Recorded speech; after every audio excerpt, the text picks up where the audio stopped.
And good afternoon, folks, and welcome courtside here at Burton Coliseum in Lake Charles, Louisiana, for the audio-only broadcast of this Division I select semifinal game. And if the two combatants seem familiar, these two teams have played a good bit through the years, but it's been via the gridiron. It is Edna Karr and it is Alexandria, and it is a game that you are going to watch. Now, we've told you can watch it on the LHSAA network. You can watch it on NFHS. But if you're just piddling around, hanging out, and want to spend the afternoon with me and my broadcast partner, we've got not one, not two, but three good Sin-Law matchups for you today. today. And with that, let's welcome in my broadcast partner, Marshall Leffler. Marshall joins us here. Welcome, buddy. Yeah, look, we're certainly thankful that the LHSA Network is bringing a top-notch broadcast. We've been enjoying it all week. However, if you want to experience the Ash, Marksville, and Peabody game with guys that have been watching these teams all season long,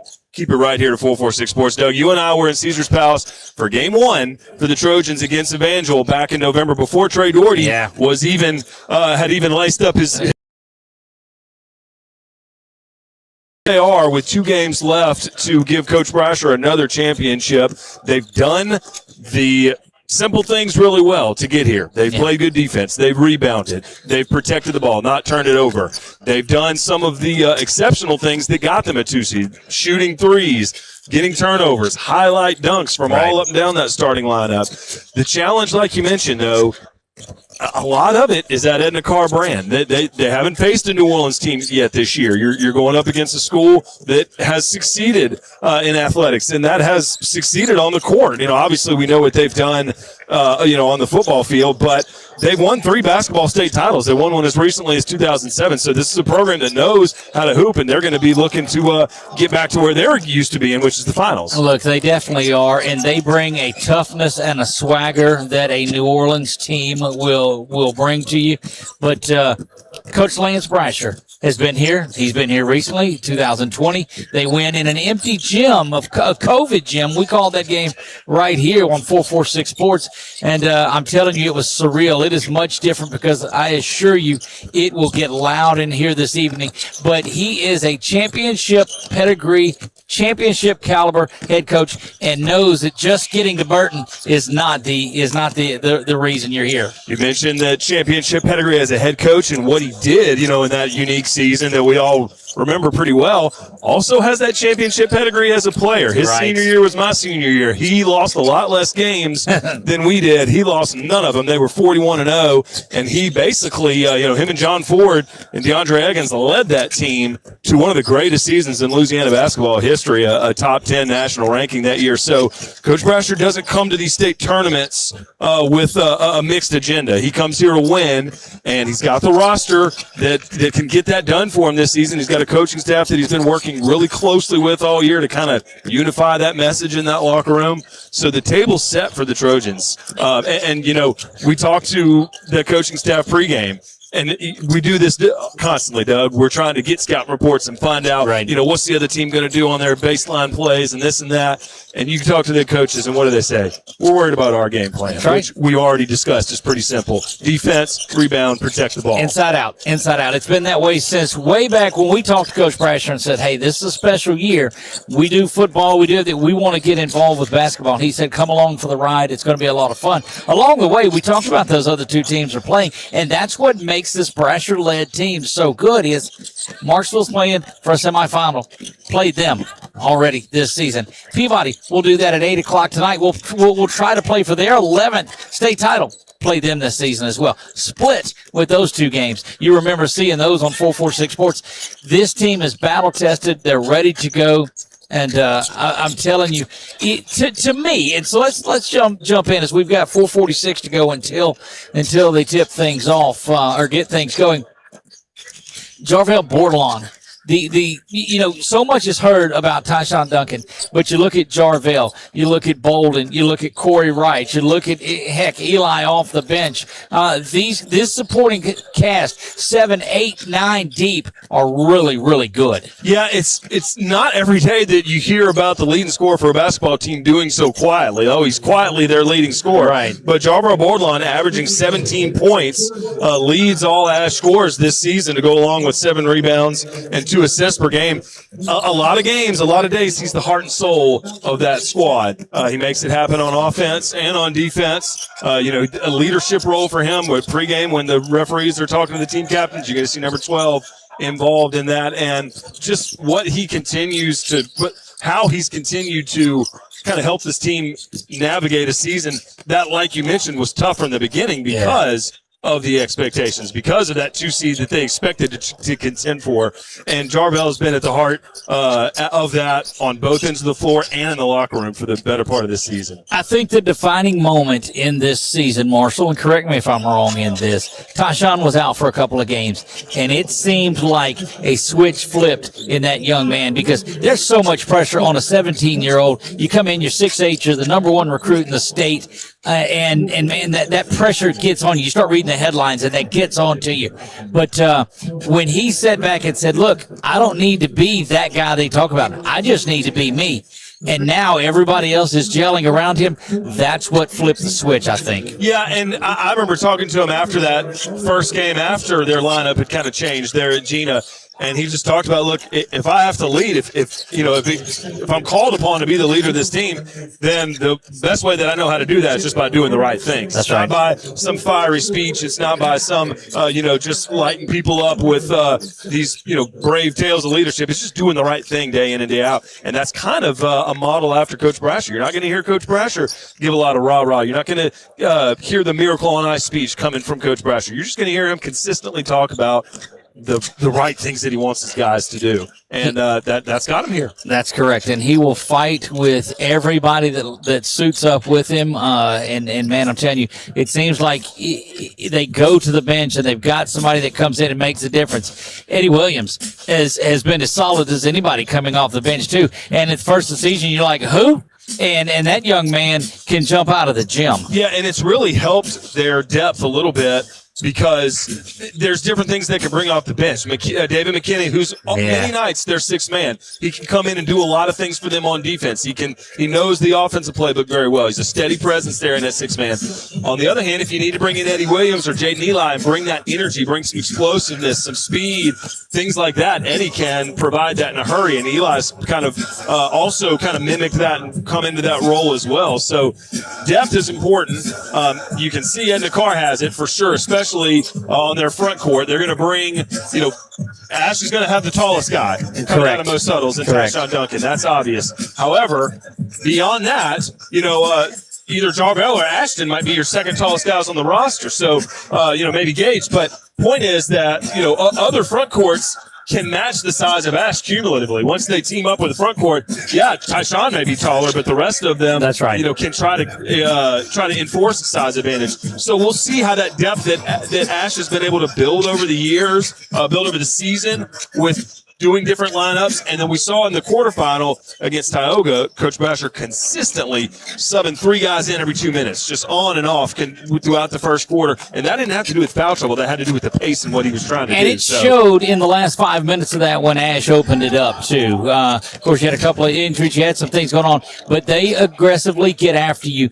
Every point on the floor, every man for a man, they are going to bring it in here. And this is what they've worked the entire season for, is this final 2-game set. They don't have to go out and win 30 games anymore. They just got to win one tonight and get to Saturday. Yep, and a great challenge against a team from non-5A, from the Catholic League. Edna Karr, 2-5A in the Catholic League, meet up again in the postseason, Doug. That sounds pretty familiar, and I'm fine with it. Look, this is they talk about the cream rising to the top. We're going to head down to the public address announcer here and get things going, and Marshall and I will join you back just momentarily.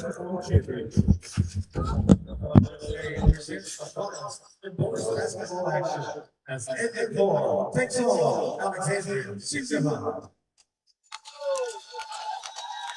In this Division 1 select matchup, entering today's game, seated number 11, with an overall record of 24 and over.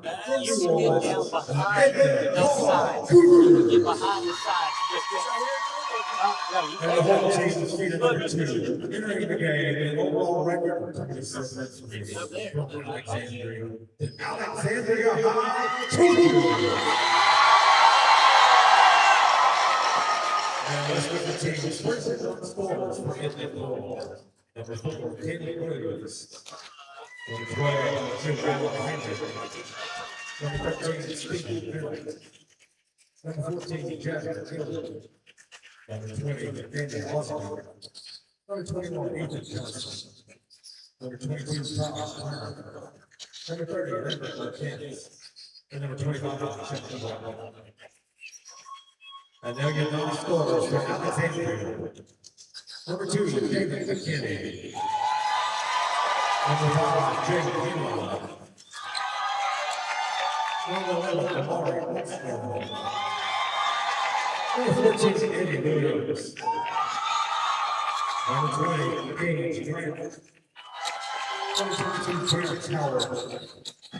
Number 23, Jeremiah McKinney. Number 24, James Wilson. Number 34, Ashton Richards.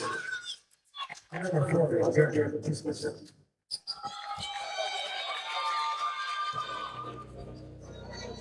And your starters for your Edna Karr Cougars.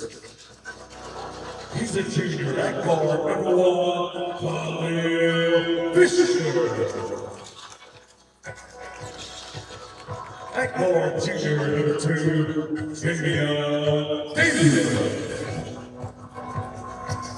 At guard, junior, number 5, Delta Jordan. At guard, senior, number 3, Kingston Evans. And at guard, senior, number 15, Edna Karr. Your Cougars are coached by Taurus Howard. Team Hope.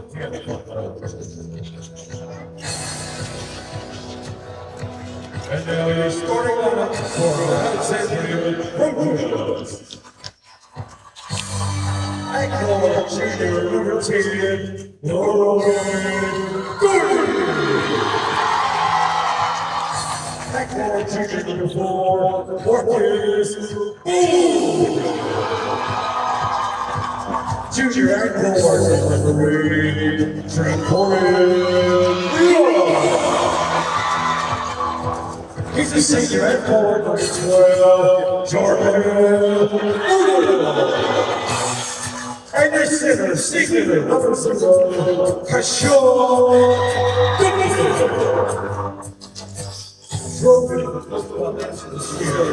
Team Hope, Paris tonight.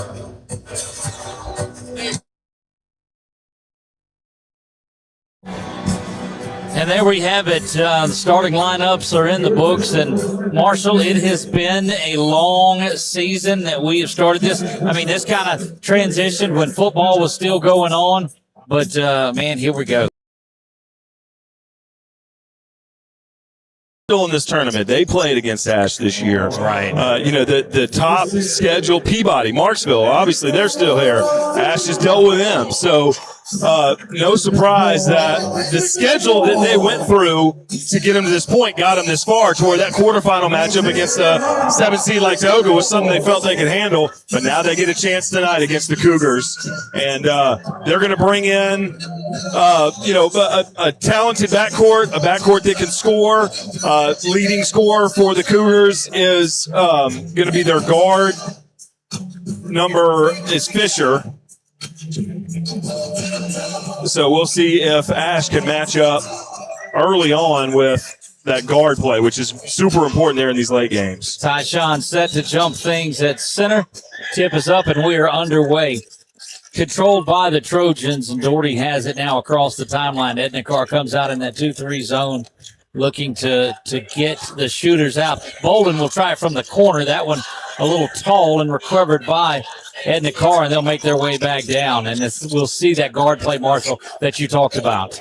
Yeah, good rebound there off the bat from Khalil Fisher, lead scorer. Like 3 is up and launched right away, and that's good, and a 3-0 lead here. Again, audio only due to LHSAA restrictions, but sit back and hang out. Enjoy your rainy Wednesday evening with us wherever you are. That's Jamion Davis with the three-pointer for Karr. Inside it goes to Jarvell. The kick at Corey, trying for the equalizer, and he's got it from the corner. Trojans did a good job working the ball in and out of the zone early, and Wright can hit threes in the first quarter. We've seen him do it.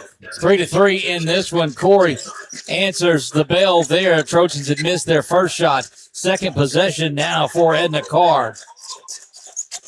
Thought about going inside, but that's where Tyshawn is patrolling. They'll back this out near the timeline again, and Wright with good pressure. This man is really effective early on.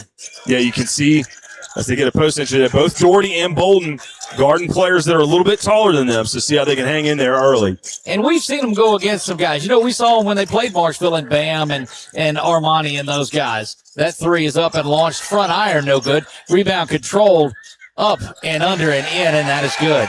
Yeah, that was Fisher, and snuck in. Trey Doherty was trying to box him out, but he got in there and got the offensive rebound put back. Rolling back in now. Edna Karr has been efficient on offense, scored on both their trips down. Kicking around the corner. Bolden going to try his hand at it again. He's 0 for 2 from beyond the arc. Jarvell saves it, but to the hands of the darker purple. That is Edna Karr. Trojans in that white with light purple around it.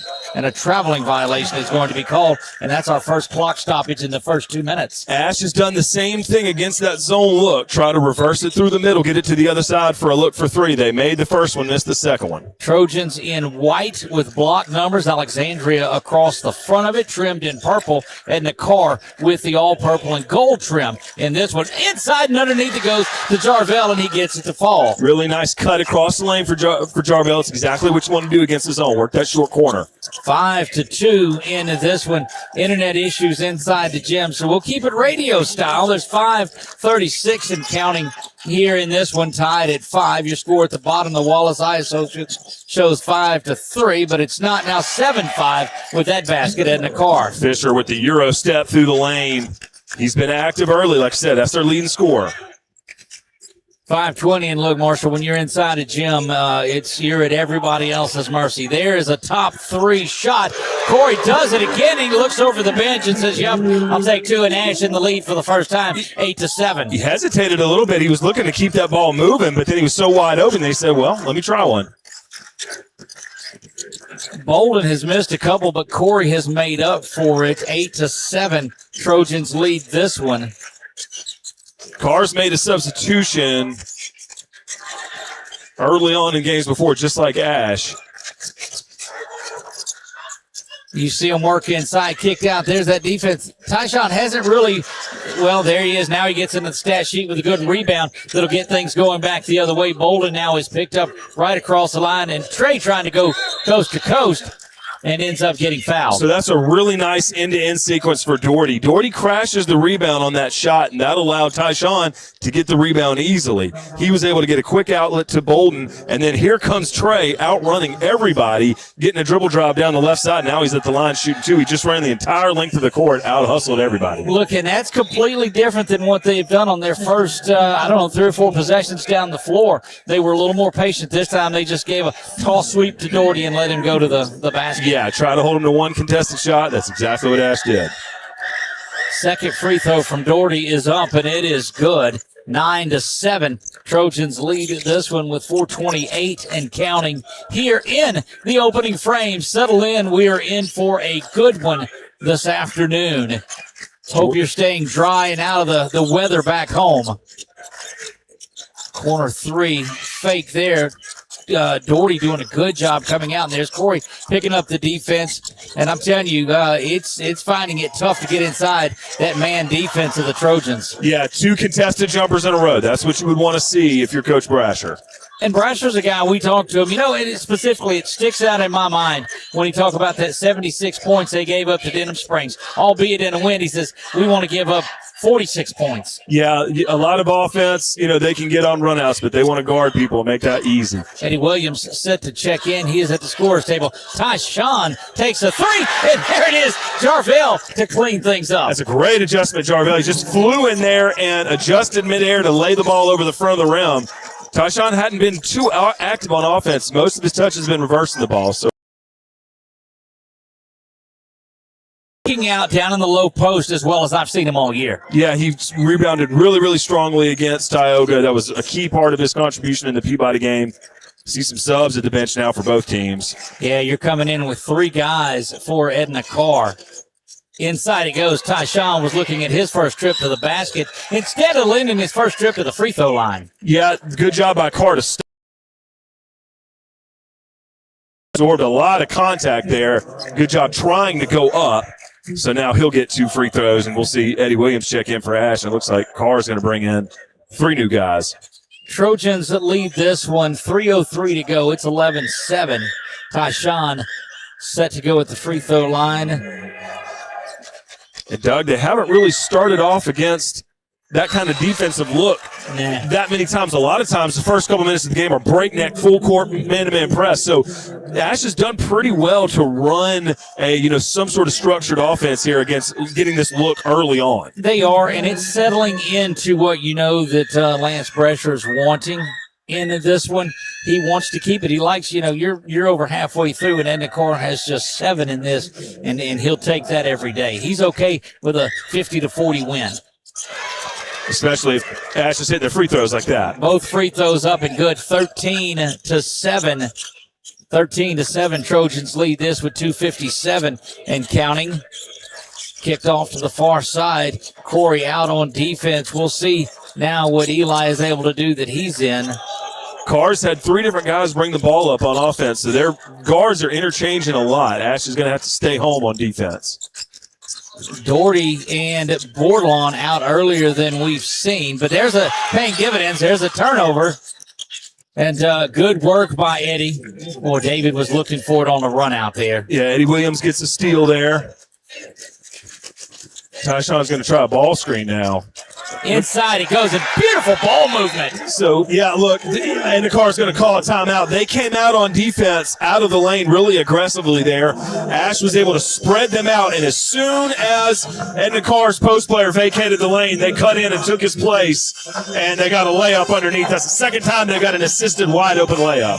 Look, and it's one of those that you just – Coach Lance Brescher is doing everything right. Edna Karr will come out this way, and they switch to something else. They were hitting threes earlier, so you come out on there. Next thing you know, let's hand off and go to the basket. They're sitting around going, what do we do next? That's a really good point. It is so important, I've seen in so many games, where if you can come out against a zone and, let's say, shoot them out of it or just backdoor them out of it, correct. Then they overcorrect like they just did, and the Trojans got a wide-open layup. So things are working for them on offense. They just need to keep executing and taking what Edna Karr's defense gives them. That's one of those things you just come into it, and I think they brought a bigger body in, and you see a difference here on Tyshawn. It's a guy that's probably an inch smaller than Tyshawn, but probably has about 30 pounds on him, and it is just banging around, trying to get in his head, I feel. Yeah, and the first string post player. Now there's a block underneath by Eddie. Yeah, Kirby-On Riley, the starting post player for Edna Karr, he's up there 6'4", 6'5" as well, so he can hang there with Duncan.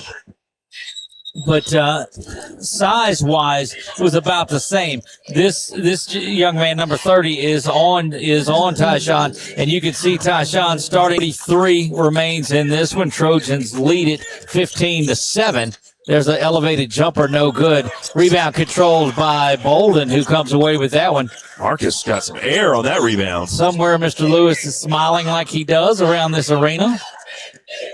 Off to the left side now goes Trey. Trey was not out very long. Trey and Jarvell took a quick break. There's inside they go. So here's the difference as Tyshawn gets that to fall. Brescher was able to take Jarvell and Doherty out. Instead of using a timeout, coach them up, talk to them a little bit, get them right back in the game. Yeah. Because you've got 3 or 4 guys on the bench. And also kind of using Tyshawn in a smart way. Yeah, he's going to win that matchup that he just got, but they waited for it. That's his first time that he's got that field goal with about a minute left. Backing down, that's going to be offensive. Yeah, it absolutely is. And Jarvell just sitting down in the paint just off to our right. Edna Karr's going left to right, Trojans right to left. And that was just in that circle where it was at, but Jarvell standing his ground and drawing the charge. And he took an elbow to the face, Doug. I mean, he got absolutely waylaid, and you couldn't tell because that's the kind of guy he is. 10-point advantage for the Trojans nearing the end of 1. It is 17-7, and this is exactly what Coach Brescher woke up and said, you know what, this is what we're going to do. Yeah, Ash will probably work for a 2-for-1 here. Tyshawn, open jumper from 10 feet. It's going to hit the deck, but rebound inside by Jarvell. Eddie can't finish.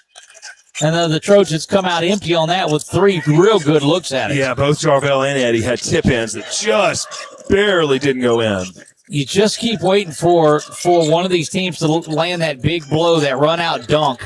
There's a 3 that's up, and it's no good. Controlled by Edna Karr, and they'll have it with 17. Little backdoor dish, and that's the first score by Edna Karr in about 4 minutes. Yeah, since the timeout. And that, you don't want to see them get lost. They got 10 seconds here. Let's see if they can get a bucket.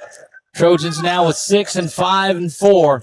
Doherty off to the left side. Kick out to Bolden. He'll try to get his first. Doesn't do it. And that's going to end things in the first. The Trojans lead it 17-9. We'll be back right after this while the band plays.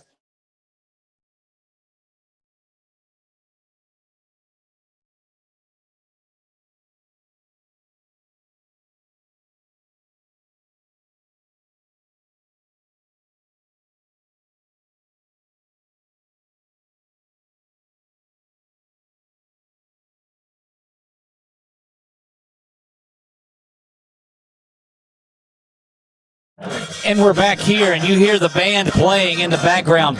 And Marshall, you said you walked in with them.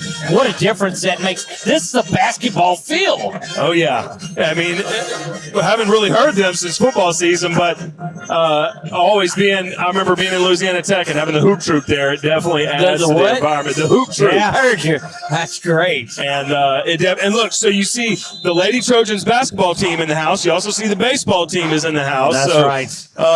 The O-Block, Allah, is representing here in Lake Charles right now. Look, they are doing it big. Jackson Street University is in the house. They lead this one 17-9 as we begin the second period of play. Yeah, baseball got an 8-0 win last night, and looks like just about the whole team is over there in the house right now. Second period underway here, 17-9. You see it there. Coach Jimmy Winslow and his Lady Trojan squad is in the house also. The Trojans are very supportive all around. Look, the weather's nasty in Ellick. Let's stay inside right here. That's correct.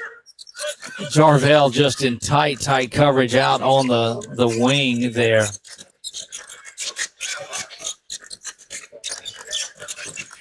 Saw Edna Karr waving off a ball screen. Marcus able to play good one-on-one defense, and a loose ball foul. Ash will keep it as Edna Karr gets a reach and foul on the rebound. So Ash continues to be in control. See if they can get that lead back up to 10. Bear with us on our clock and a scoreboard if it's not working. We'll keep you posted. Good old radio days. We are in a dungeon inside the arena, and delighted to be able to have to have the ability to bring this opportunity to bring this game to you. Audio only, but just be careful with that at the bottom. But it's 7:24 remains in this one, 17-9. Trojans lead this, as Marshall told you, trying to get back to a 10-point lead. They try to work it inside, and boy, just the ball didn't come up to Tyshawn. It was a bounce pass, but didn't come up to him. Yeah, and I don't know if his eyes were on it right when Corey threw it, but that's okay.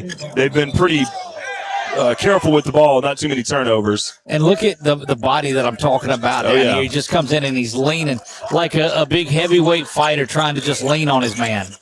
And the ref's watching that, so if you're Tyshawn, you just got to play your game, play him straight up. But now that's a little bit of a different matchup because number 15, Riley, for Edna Karr. Second offensive foul charged. In the same spot, too, right on the same block. Corey Wright picks that one up. Jarvell got the other one. And I was going to tell you, there are only 2 fouls in this game so far, and both of them on Edna Karr. And you can see what Carr's trying to do right now. This current lineup is probably the biggest lineup they can put together. They've got 2 or 3 post players on the floor right now, maybe trying to outwork Ash's guards. Good luck with that. Yeah. Corey over to Tyshawn. Thought he was going to try for 3 again. Gets a little runner towards the basket. No good. Yeah, got to be patient. Wait for something easy there. You know, you'll get it. 6:40 remains here. Score is still what it was at the break, 17-9. That point blank one from Edna Karr, no good. Bounces out of there, and there's a steal going back by Karr. Yeah, so that's probably a shot and a pass that Coach Brasher would not want to see his team throw, but Edna Karr's missed 2 straight layups. Oh, and they can't buy one underneath, and that's rough. That'll drive you crazy. Jarvell going to go to the basket, but he's whistled for a travel prior to, and goodness. A lot of chaos, so now you see who checks in. David McKinney, the smartest player on the team, according to Coach Brasher. Need to settle down, get smart shots, go back to what worked in the first quarter. Now what you've got is 5 guards out there, too, because Tyshawn will come out for McKinney, and you've got a much faster lineup out there. Yeah, but now Karr on the other end has 2 legitimate post players in there. Yep, and that's just, look, it's definitely a chess match in this one.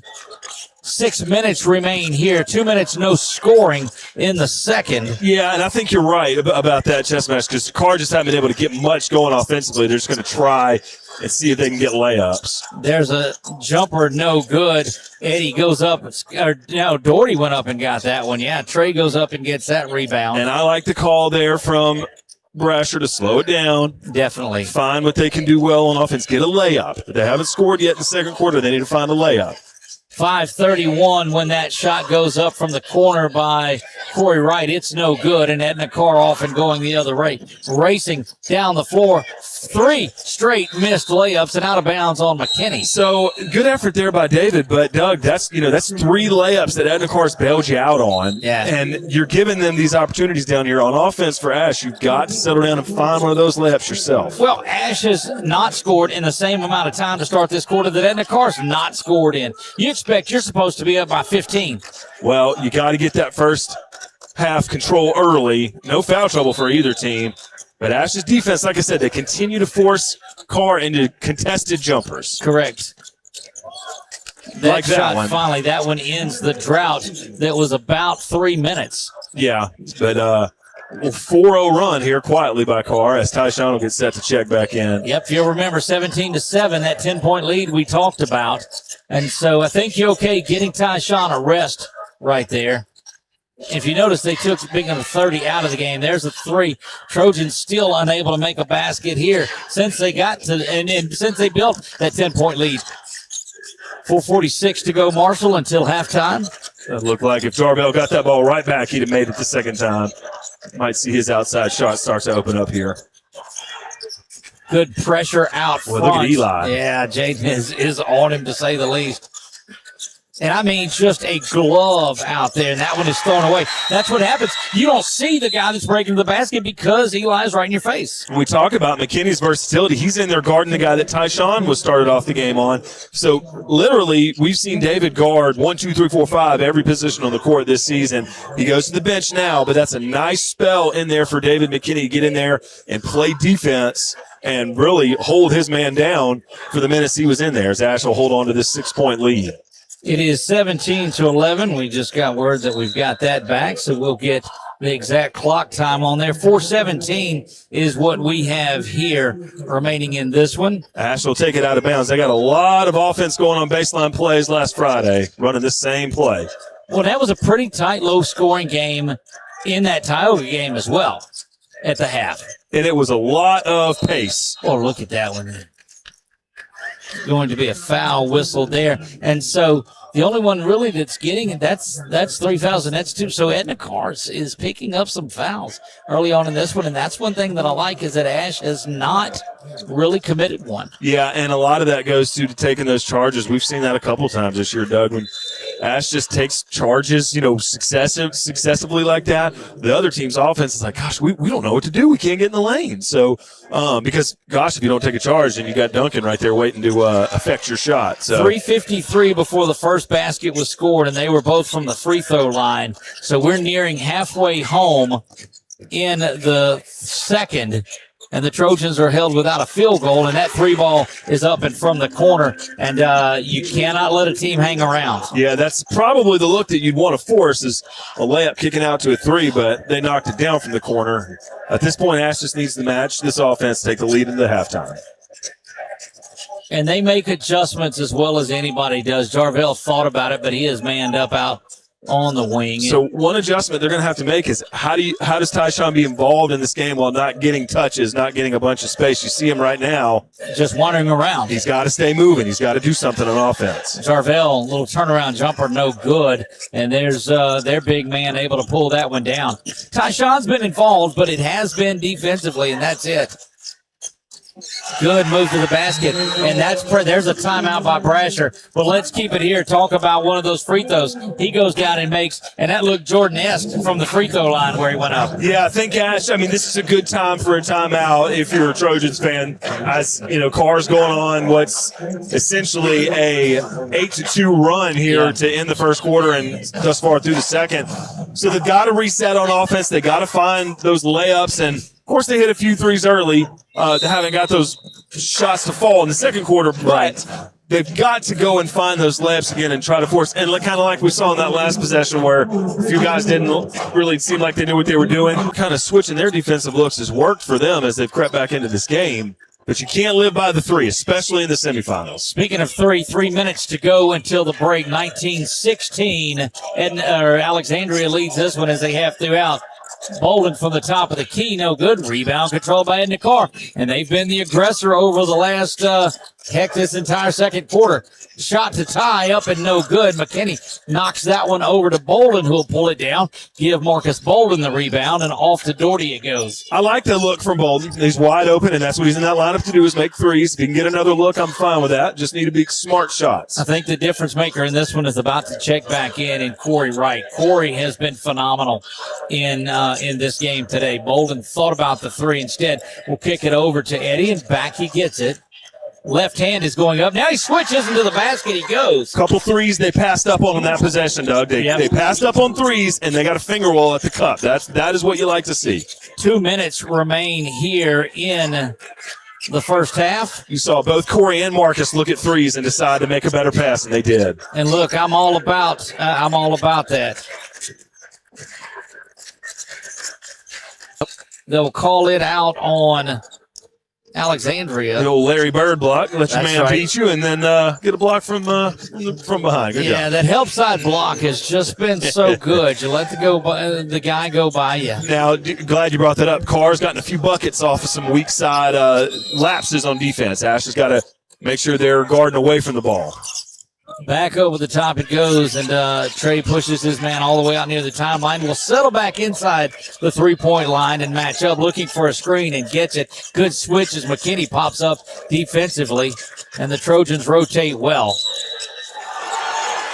Going to count the basket. Wow, that foul's whistled. Trojans' first foul. We'll see who that's on. Yeah, I think it was on McKinney, and I don't think it did much to affect the shot, but you heard it. So it kind of was a situation where he just slapped him with his hand, and easy call, but it didn't look like it affected the shot much at all. 21-18, Alexandria leads. Free throws coming for Edna Karr, and it's been one of those games that we've had a couple of runs in. In basketball, we know, Marshall, that's what happens. Yeah, we've seen kind of a similar rotation pattern as we did in the quarters. Is now for the last minute and a half, Ash's starters are in the game, which resembles what they did largely against Tioga in the first half. You'll probably see this crew go the rest of the way here because nobody's in foul trouble. 21-19, it remains. And we're going to just pull that, I think we're going to pull that scoreboard off. It's given us, so we'll keep it like the good old radio days. 1:20 to go. I know Marshall knows a lot about that. That one is up, and it's no good. Rebound once again controlled. That's the look.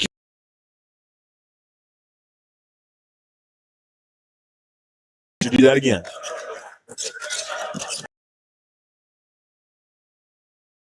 In front of where we are, off to the side. Good back pick by Corey, and he's going to get paid back off the other end, and they throw it too far away. And, boy, that was that run out. You've not seen a run out like that all game. You had to try that. The pass was just off target. That's what that came down to. Jarvell got it, had Corey ahead on the fast break. Jarvell gave it a chest pass, but it just was a little too much oomph on it, and Corey couldn't catch up to it. But you had to try the outlet, just wasn't able to get it there accurately. They've set it up, and they've just not had the opportunity to do anything. If you can get in the lead in the halftime here, you're probably fine if you're Ash. Free throw jumpers up and no good from Edna Karr, and a good run out, good dish. Oh, back he goes to Bolden from Jarvell. Jarvell trying to clean it up. Corey's got it. He's fouled going to the line. So Marcus Bolden made that play happen by being, there was no way Jarvell was going to be able to take 1-on-2 with his left hand. Correct. But out of nowhere comes number 4 on the right side, and they give him an option under the goal. Now then you got 3 Ash players under the goal, and Corey's got a chance for free throws. And it's 33 seconds to go, so it's not a lot, but the Trojans will be shooting should there be any more fouls, as that is the 4th team foul. Ash has all year stolen 6 or 8 points off some little fast break, making something out of nothing. Marcus Bolden did exactly that on that run out. Corey Wright has 7 to lead the way for the Trojans here. All 5 on the floor have scored for Alexandria in this one. They're spreading the ball around greatly. 24 seconds, now 23. The Tyshawn block is there. He had a lot of those against Tioga the other night. Yes, he did. So he gets one there against Fisher, and that'll be a throwaway on Edna Karr. One thing Ash's got to tighten up in the second half, free throws. They've got some trips up to the line where they haven't knocked down both, so they're going to have to make sure they knock down free throws in the second half. 22-19, under 20 seconds remain in this one, 19 and a half to be as official as we can until the break. And, well, you led by 10, had a chance to be tied, and, man, there's an opportunity for you to get out of this with perhaps a 5-point lead. Yeah, got to think they're hold for last shot. It looks like what they're going to do. So they can go up a possession or two into the break. I think Edna Karr is content to let him run down some time. Tyshawn was calling for the screen. Corey gets it back. Since the first, he's not had really a clean look. Inside, they go to Tyshawn. He gets hit in the mouth. They go the other way, and that's the horn. That will end it. So an uneventful last 30 seconds or so. Yeah, and so, again, you go in with a 3-point lead. Probably a lot of things, Doug, you and I would both agree on from the Ash side that you'd like to clean up because, again, Edna Karr missed some layups that they should have made. So Ash hasn't by any means played a flawless first half, but a strong first quarter, establishing early on what the pace and kind of what the flavor of this game would be. Right. The Trojans were able to do that early on, so that kind of allowed them to stay in the driver's seat in the first half. We'll see, one, what defense Karr comes out with in the second half, and two, can Ash get back to what they were doing early on with running intelligent offense? Going.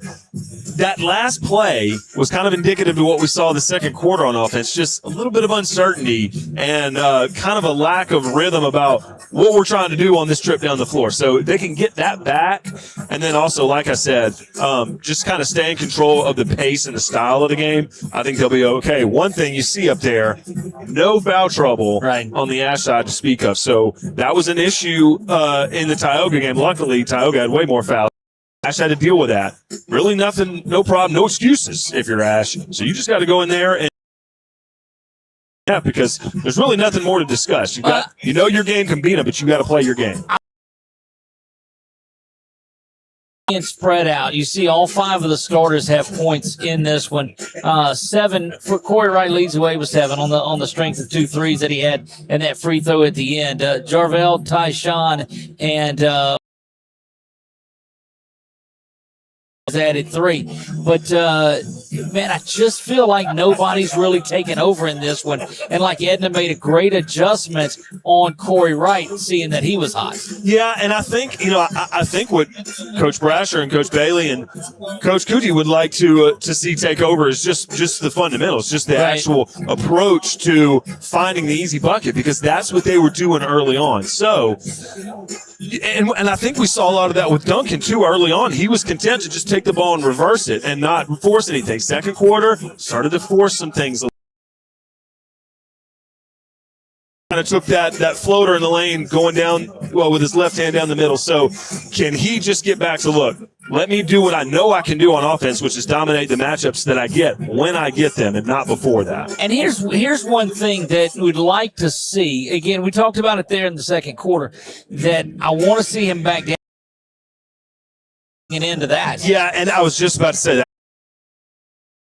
Into that. Yeah, and I was just about to say that. I think you're absolutely right. I think that's been part of the game plan because Edna Karr hasn't necessarily shot. They're well below 500 in that regard. So Ash also has not allowed offensive rebounds. So that is what, if I could ask for anything from a defense coaching them is force your offense to one contested shot and box out. Don't let any offensive rebounds happen. Ash has done that very successfully, in my opinion. Coach Brasher may not agree, but for the most part, they've been able to do that in the first to settle into their offense. Ash might look, just like you mentioned, steal some of those runouts on on offense. Speaking of running out, the Troy Dolls are out on the court now for the March Madness crowd. So we'll listen to what's going on. We won't have audio.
And I'll take an opportunity to look across some of these. Fisher leads the way with 8 points for Edna Karr. He's followed up by Williams in that one. And just 4 people have scored, Marshall, for Edna Karr. And for the Trojans, it's been a little bit more spread out than that. But Corey Wright leads the way with 7. Yeah, Fisher, like we mentioned, leading scorer coming into this game. But he hasn't necessarily, kind of been hard-earned points. He got 1 offensive rebound where Trey just kind of lost him for a second. But Edna Karr has, in no way found a rhythm on offense. I expect that to very possibly change in the second half and see the Cougars start to kind of figure out what they want to do to score buckets as they were held under 20 points. I know that's what Coach Brasher wants. Trojans get the ball to start the third quarter here, but now they're going to face pressure. 22-19 at the break, and away we go in this one. And I think Tyshawn's decision-making against this pressure is very important. He's a good target, and he can really open up the offense if he makes smart passes against this pressure. Doug Gann alongside of Marshall Leffler and trying to get the Trojans in. Corey unable to finish there, and he's going to want to start the way that he started the first quarter. And that was, Tioga, he got down the left side of the lane over and over again as the game went on. He just did it there. Now, again, can he knock down both free throws? We need to see the Trojans start doing that.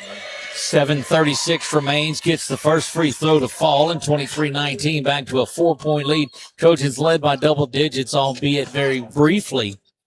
But this Edna Karr team is not here in the semifinals because they're a pushover. They upset, the 5 to get here? Yeah, and you mentioned Fisher being the leading scorer. Corey Wright now, he leads all Trojans with 9 points early on in the third. And his scoring, man, when Ash is kind of taking that next step, I think, as a team, is when Corey Wright became an offensive threat. Well, he did it in the first. Bolden comes out and misses the first three-pointer.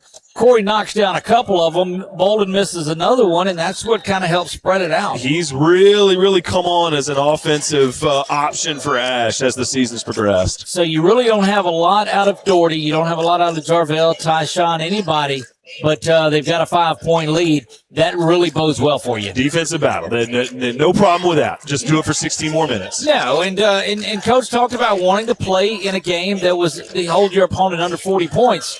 He'll take this tempo easily. Yeah, like you said, if Ash can kind of get going on offense like they were in the first quarter. Running one-hander is up, and it's good from Harris, and that will give him 3 points on the day. One possession game now. Suddenly. 6:46 remaining here in the third quarter of this one. Trojans moving left to right. They're directly in front of where we are. This was the end that they won their championship on some 6 years ago. Tyshawn from downtown. Top of the key three is no good. Ball's going to roll around and go out, and boy, Fisher thought it was off at Jarvell. Well, or at least he was pushed by Jarvell. I think Fisher wanted a foul call on Jarvell. He had position, but Jarvell was able to poke it away.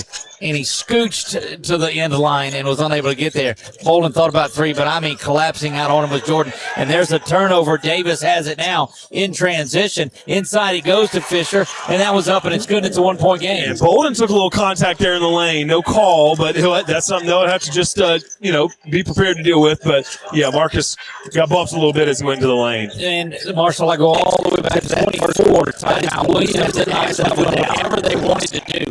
It's been a little bit trying to get that ball there. Yeah, now turnover here for Ash. Good job in the middle of the lane by Bolden. And the Edna Karr faithful and their folks, the players, lucky Billy by Edna Karr were giving their first lead of the game. Billy said it the other night. 17-7. Quarterfinal. It has been a mighty run for Edna Karr. Yeah, keep trusting in your defense if you're Ash. They've always said that their offense will come. Tyshawn pulls that missed three down off the hands of Davis. And Doherty now has it in the front court. He'll hustle around, but Fisher picks him up right away. Fisher, a long and lanky defender. Good guard out there. Jarvell spins inside, turns around, up, rolls, no good. Don't think that's the shot that he wanted. It's going to be off of Bolden, and we'll go over to Edna Karr. We got a little space down there for the first time in a while, but that's when you get down here to these semifinals, those are the kind of shots that just seem to bounce out. I've just seen it for years and years. The rim's a little stiffer, the ball's a little bouncier, just you don't quite get the rolls. But again, I'm sitting here thinking, if you're Ash, defense, the offense will come. 3 points. Corey's got 9. But I'm telling you, this is a drought of epic proportion for the Trojans. And look how far they extend that backcourt. I have never seen that. And again, this is where Ash can make an impact here. If they can make smart passes to reverse, so, I really think pressure could help Ash if they play it correctly. You talk about that inbound. It was that normal start in the front court, inbounded to the back. They got pressured back there completely. That was such a great defensive move by Karr.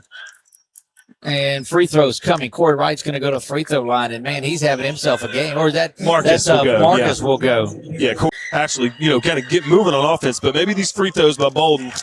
Well, I missed the first one, but kind of take the lid off the rim if you can make one. It is firmly on. Ash had 5 points in the second. They've got 1 in the third, and we're halfway there. So they've scored 7 points now in 12 minutes. Yeah, I think that free throw there by Marcus is going to prove invaluable, kind of get things going a little bit. 26-25, 4:21 remains in the NDI semifinal game of the week. 28-25 is the score halfway home in the third. Eli sits at the scorer's table waiting to come in. Back to the top comes Bolden. He'll shoot a three from up there and misses it. And a foul is going to be whistled somewhere. Look like they're going to call that on Williams. Coach Brasher wanted Marcus at the line shooting three. Right. That is the third personal foul for a young man from Edna Karr that has 10 points in this one. So expect Williams to come out. Yeah, Williams is sixth man for Edna Karr, kind of their second, third leading scorer. So, and he's been giving Duncan a challenge down there. Of course, now Marquise is back in there, number 30, and that's where things changed when they started putting that body on Tyshawn. Tyshawn goes inside and brings down a one-handed slam.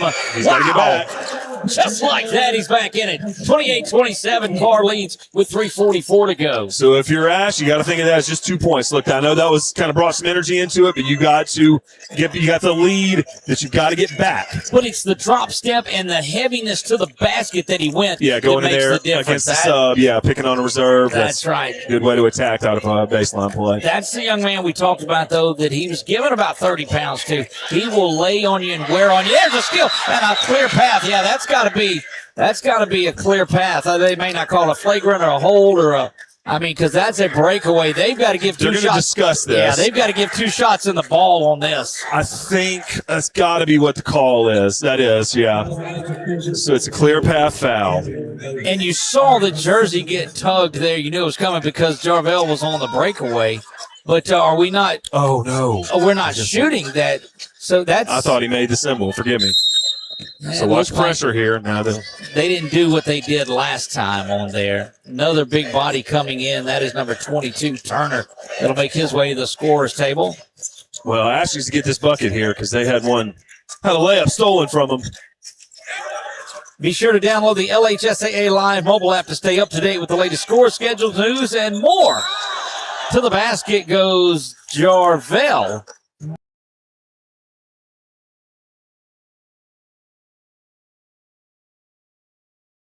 Available in the Apple App Store and Android app on Google Play.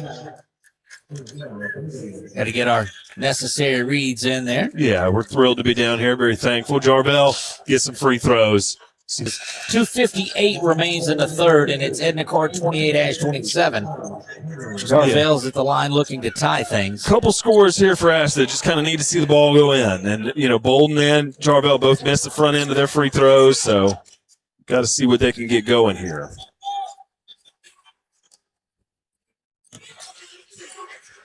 This will tie the game. Yeah, it's kind of quieted down for what it's worth. Coach Brasher still talking about that run out. That one misses, and Jarvell misses both free throws. The Texas A&M Texarkana signee off on a couple of them there. And free throw shooting, Marshall, you talked about, was not up to snuff.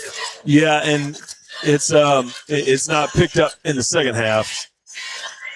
Elevating over, and he didn't block it, but misdirected that shot and caused the miss, did Tyshawn. Yeah, and he's done that so many times this season. That a lot of times is more valuable than the blocks.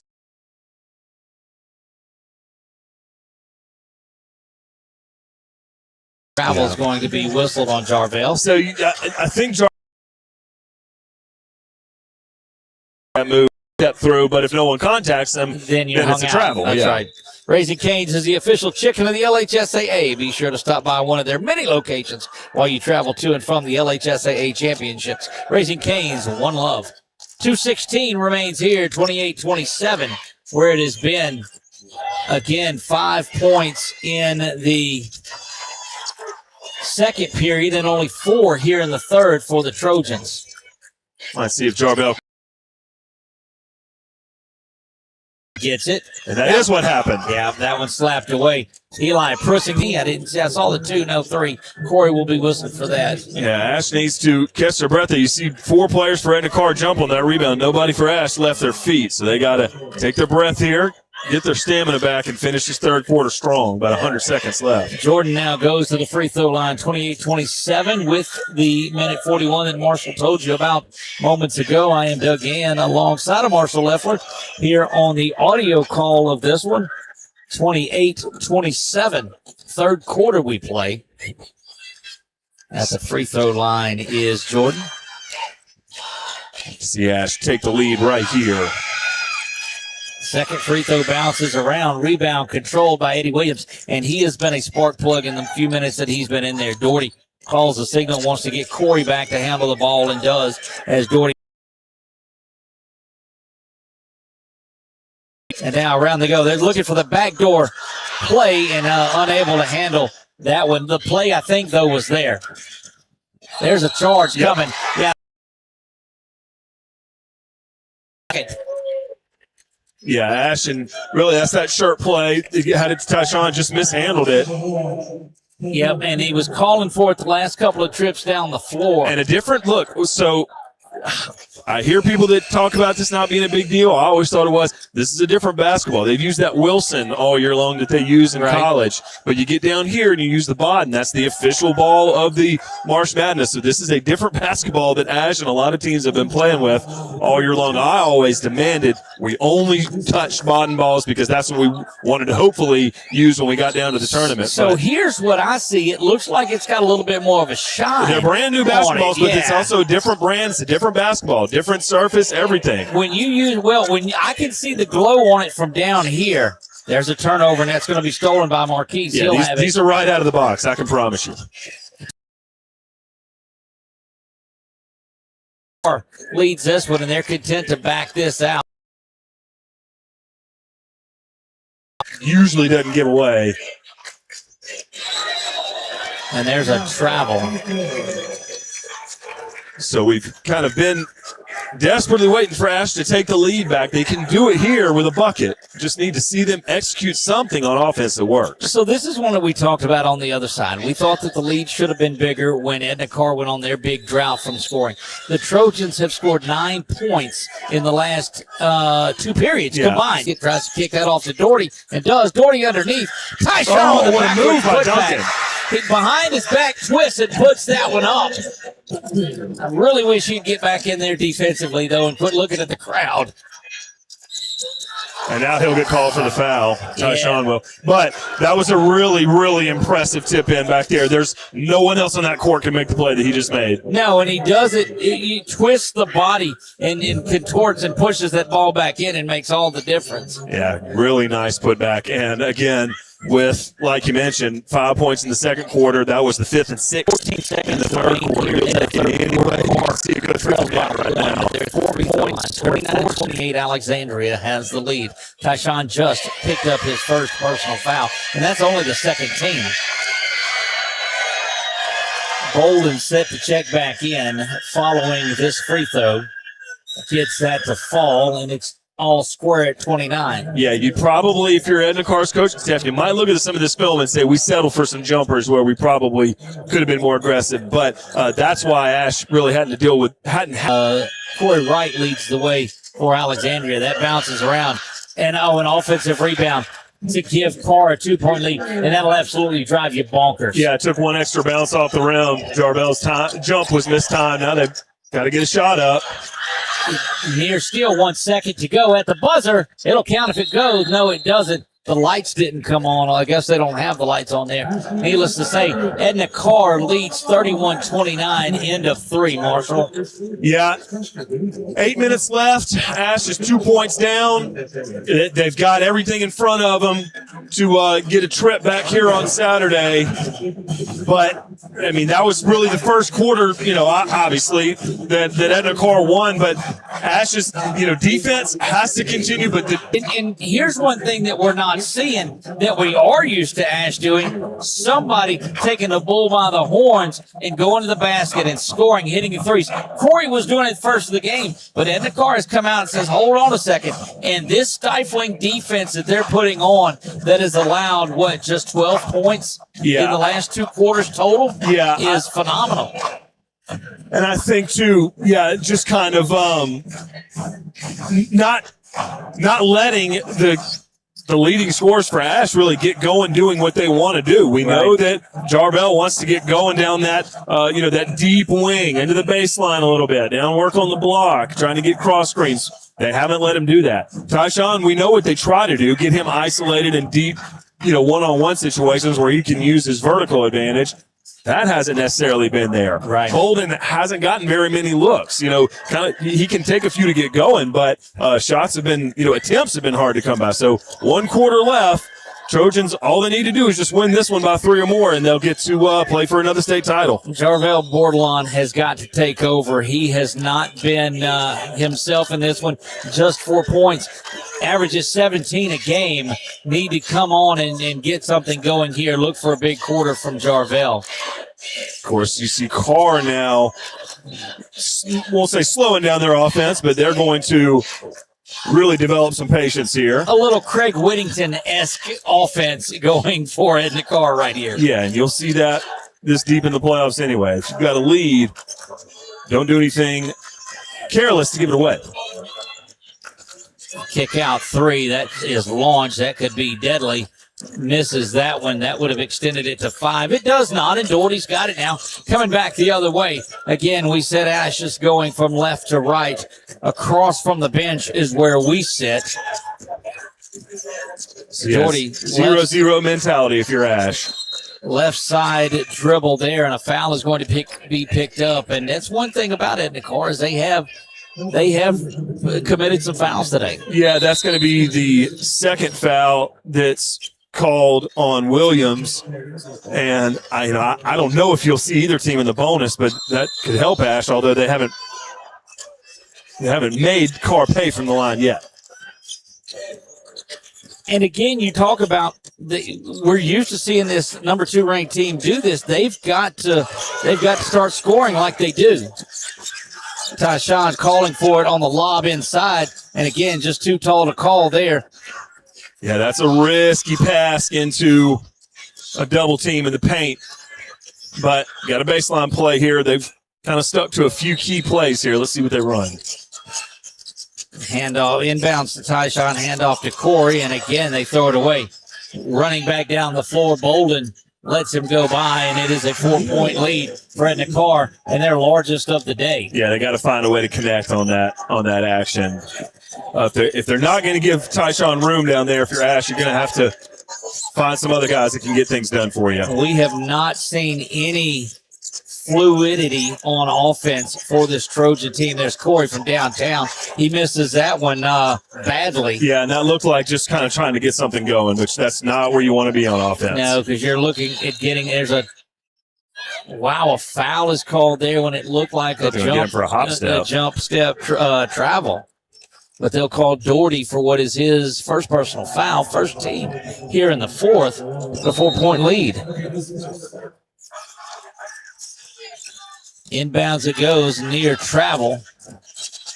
Now they kick it out to Edna Karr looking for a shot, and they're going to come and wipe that up where the young man slipped a moment ago. I'm surprised they didn't call a travel there. Would have been unfortunate for him, but yeah, Ash, 6 minutes left, down 4.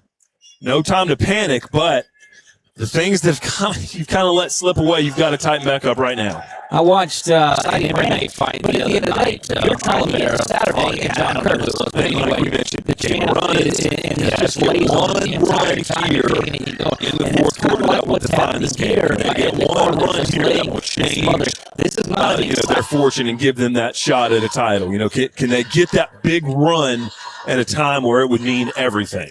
Correct. 6:03 remains here. Edna Karr up 33 on them.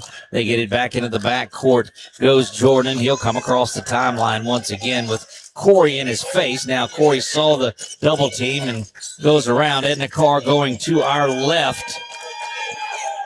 Trojans back in a tight man.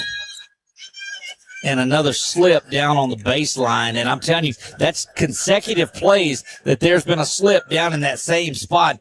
And that's one of those points that they start to talk about. Is there Yeah, they've been there working on that floor over and over again. Speaking of which, North Oaks Health System is proud to serve as the official healthcare provider of the LHSAA Basketball State Championships. Supporting champions on and off the court, North Oaks helps student-athletes aspire to do more and be unstoppable. Learn more at northoaks.org and connect on social media at MyNorthOaks and North Oaks Sports. And did we tell you that Fine Designs is the official championship merchandise provider of the LHSAA? Make sure you stop by their booth or visit them online at shop.lhsaa.org to get your official state championship merchandise. He's sideline out of bounds for Karr. 5:47 remains in regulation, 33-29. Edna Karr leads this one. Again, Edna Karr no fourth quarter desire to go to the basket. You got to move the ball. Now, Karr did switch up and then collectively on offense to start this game and find some buckets. I hate to be that broken record, but the Trojans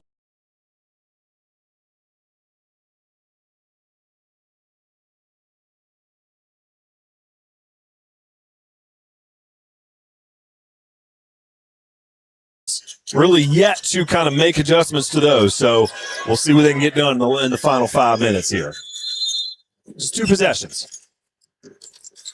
We'll see what came out of the timeout. 5 minutes even remains here, and there's a good ball screen. They'll get it over to Corey, but this zone defense kicks out. Corey for downtown. Misses that one, back iron. Rebound again, controlled.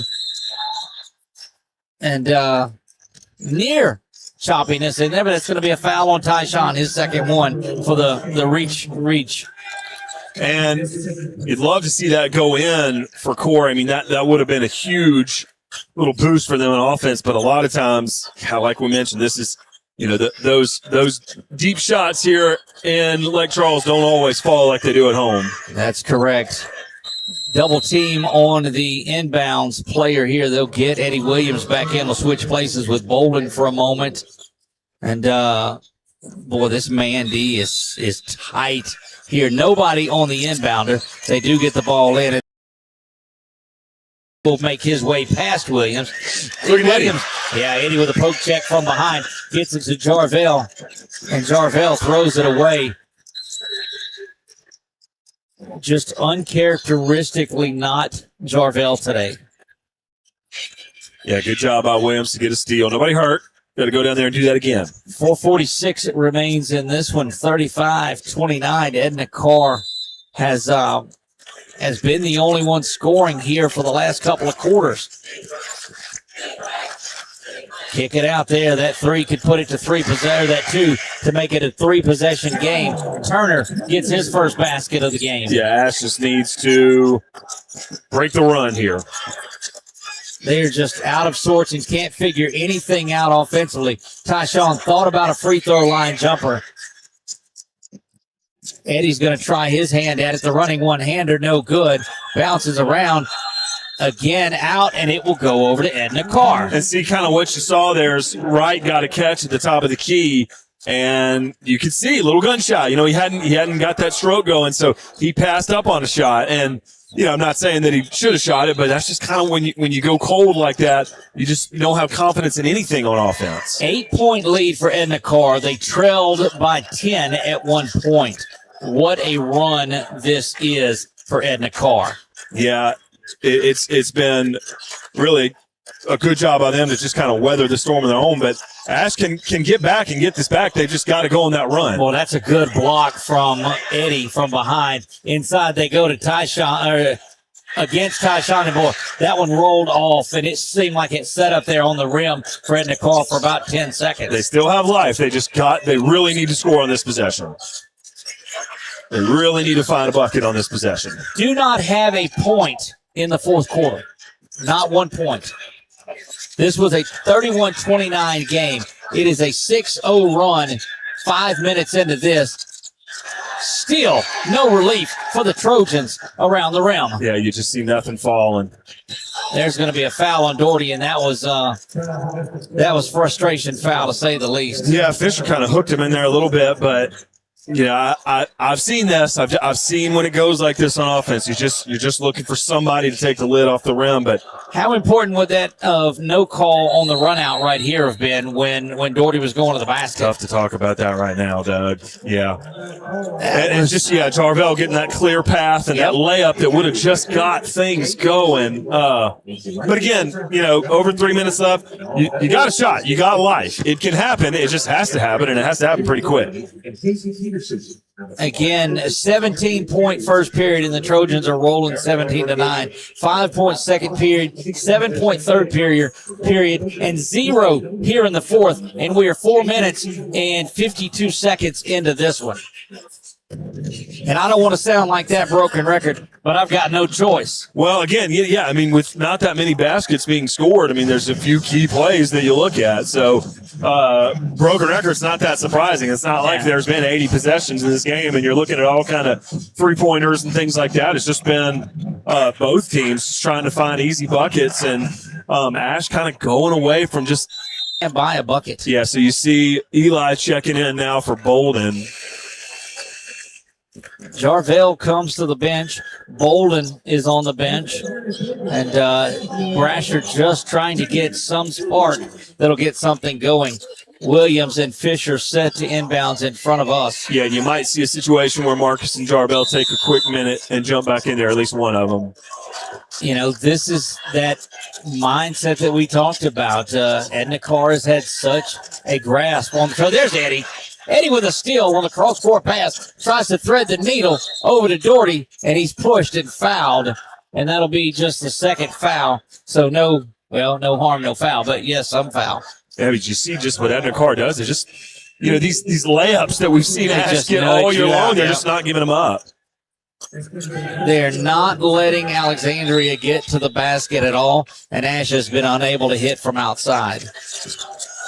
Just need to find some confidence. Doherty now will try his. He's fouled again there by Turner, and that's 2 quick fouls. That'll give him 3 minutes to go. But again, you go back to free throw shooting. You go back, no Trojan player in double digits. Yeah, but getting in the bonus would be a friend to Ash right now. They can find their rhythm and keep the clock stopped while they score. Eli, so if they get the bonus, that would help. Eli set to inbounds. He's got Doherty right in front of him, Tyshawn over the top. And it comes inside to Doherty. He'll go baseline again. Dumps this one off to Eddie, who breaks the drought there, 37-31. And so now Ash gets to set up a press here, you know, which you just saw. Eli came in and swatted that inbounds pass out. So this is the momentum that Ash needs right now. 6 points. That's not so much, Doug. It's still a 2-possession game is all that it is, and possessions have been oh so vital in this one. Right. 2:42 remains here. Edna leads at 37-31. Inbounds pass is made there. Tight man pressure. Quickly, Edna Karr gets it across the timeline. Fisher trying to go to the basket, but Tyshawn comes out on him. Tyshawn, and there's another steal by Eddie. Eddie's got another one. He puts it out in the middle of the floor to Corey. Corey unable to get that one to fall, but a foul is called, and the Trojans will go to the line. Boy, what a big play. Big free throws here by Eddie. Really needs to knock both of these down. That would be amazing. That'd make it a 4-point game and keep this clock stopped. Eddie has been a difference maker over the last 2 possessions. Swatted the inbounds, has 2 steals, and now goes to the free throw line, and he's got to bag them both. Can he hit these free throws here? 1 of 2, 2 of 2, needs some points. This is that kind of run that you're like, if you're in the car, this is that fighter at the end of getting close to the bell who's just throwing haymakers. And that, like you mentioned, that's what Williams is in here to do. First free throw, bounces back iron, no good. And Brasher lets him know, hey, we just need 1. Yeah. You cannot come away with this empty at all. You make this, you're able to go in and press again as well. 2:25 and counting, 37-31. Second free throw is good, make it 37-32. Here's that pressure you talked about. Inbounds down to mid-court, but I don't think that's who they wanted it to go to. There's a travel, nothing called at all, and finally yes, they do. Over here on the back end of it, and he's hopping, and that's not the player you want to get into there. So Ash down 5 with the ball. You look across the floor, Bachman's calling. He's calling it as well. That was the first person I noticed. That's right. We've seen him like that on some football refs, too. Oh, absolutely he has been across the way calling it. Doherty now working his way to the middle, kicks it outside. Boy, there's the save. Eli elevating, unable to get it. Tyshawn can't finish. Is difficult. Well, there. you don't want this to be the last 2 minutes of basketball that you play. Good work by Eli, but unable to get back over more. I think 7-point margin and a timeout is whistled. And so you go. Champions playing for the future, and so should you. At Upstream Life, we help you protect what matters most with our secure legacy year guaranteed annuity. Lock in competitive rates, guarantee your growth. Indiana are proud sponsors of LHSAA state championships and all-star events. Coca-Cola, open happiness. Speaking of Coca-Cola, your buddy Billy was on the call with you.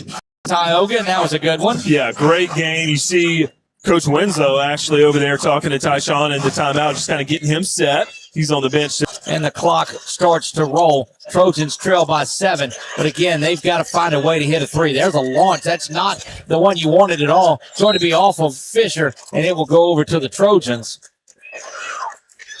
So let's see with Eddie right in front of us where we are.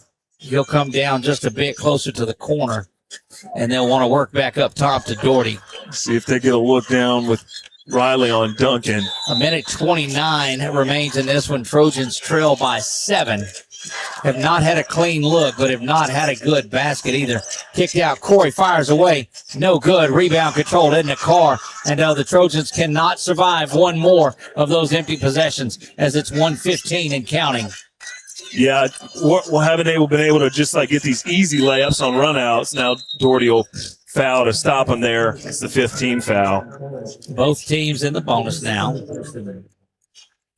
Well, this is just what a game plan it's been since the first period for Edna Karr.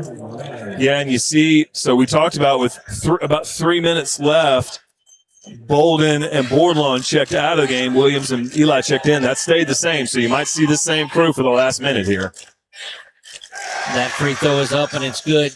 8-point game, keeps it a 3-possession score. And if you're those guys, over on the bench, you got to stay ready because overtime could be just as likely as anything else here. Man, I'm just looking over there, and they look defeated. I'm looking at the faces and the shoulders, and everything is down, and that's not what you want to see out of your guys down 9.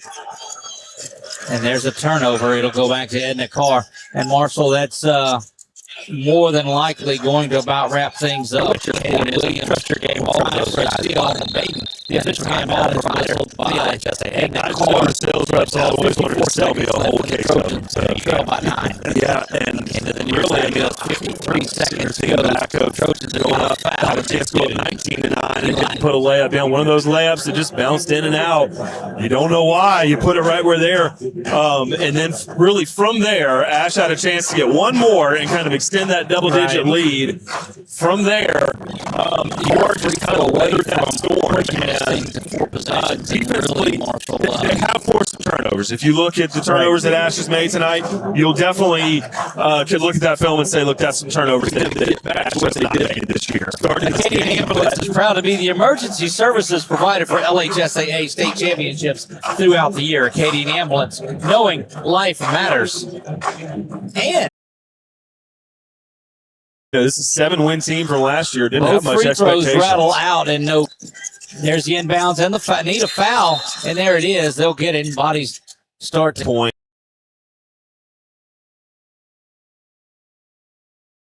3-9 to go. This is the opportunity to make it 9, and does. So all the work from the Trojans. And now they've got to come back in. They're down 9 once again. And look, Edna Karr has not backed off the pressure, nearly thrown away.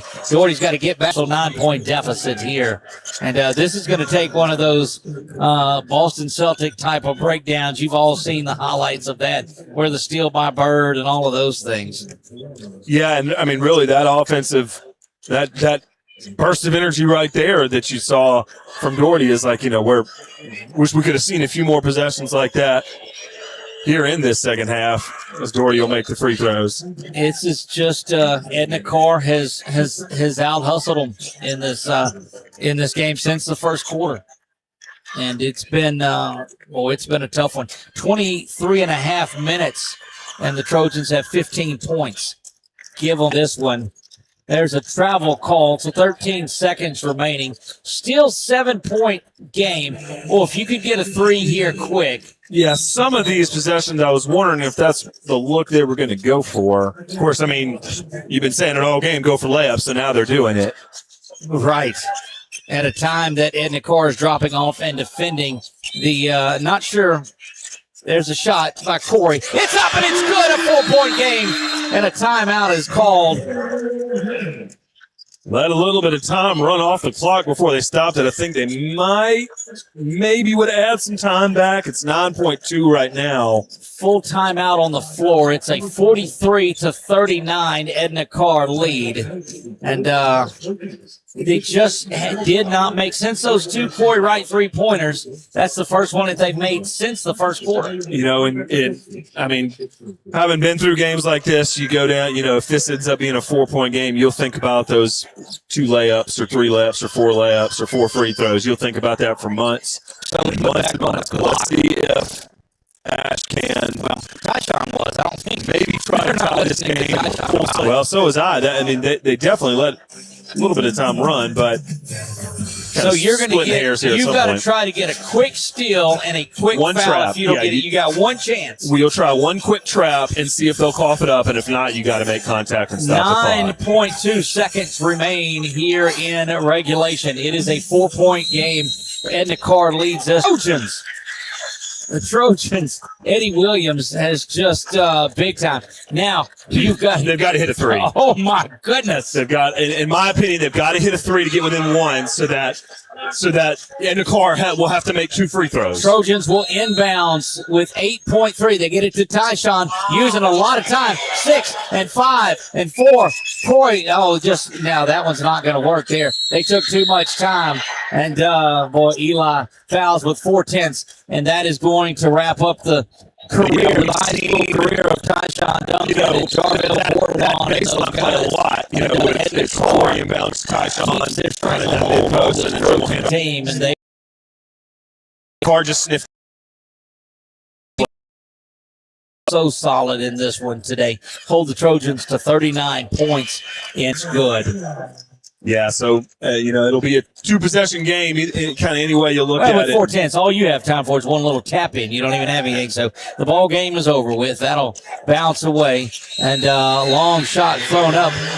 Actually nearly went in, but that's your final score. Edna Karr wins this one, 44.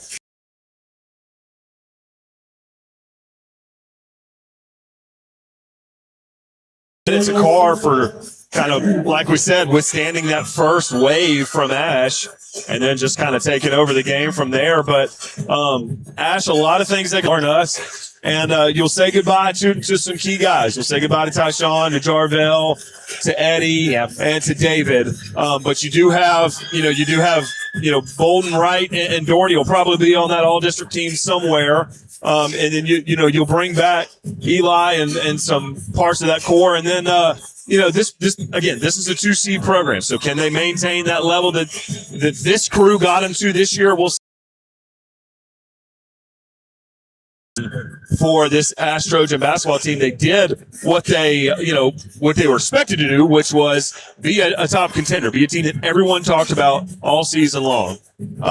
And when you know it, Edna Karr is back playing for another trophy. They'll play for another one, and man, they just it's just different. Edna Karr wins this one 44-39. That'll wrap it up from here. From my man Marshall Leffler, I am Doug Gann. There'll be a feed out there. Marksville Mamu coming up. You'll have to stop this one, start a brand new one. We'll be back here with you in about 15 or 20 minutes, so don't go anywhere. Edna Karr, John Curtis play for the Division I Select State Championship on Saturday. For Marshall